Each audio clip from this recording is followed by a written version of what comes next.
জুড়া মাংস রান্নার জন্য আমি মাংসগুলোকে কুচি করে কেটে ধুয়ে নিছি।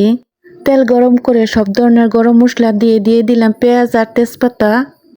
পেঁয়াজগুলোকে হালকা বাদামি করে ভেজে নিয়ে দিয়ে দিলাম আদা রসুন বাটা। আদা রসুন বাটাটাকে একটু নেড়ে দিয়ে দিলাম মরিচ, হলুদ, ধনিয়া ও জিরা গুঁড়া।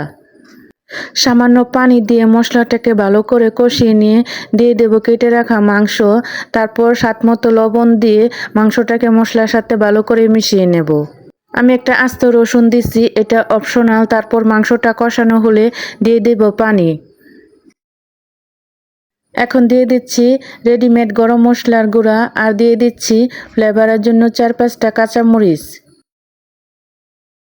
এখন তরকারির ঝোলটা পুরোপুরিভাবে শুকিয়ে নিলেই জুড়া মাংস রেডি। আল্লাহ হাফেজ।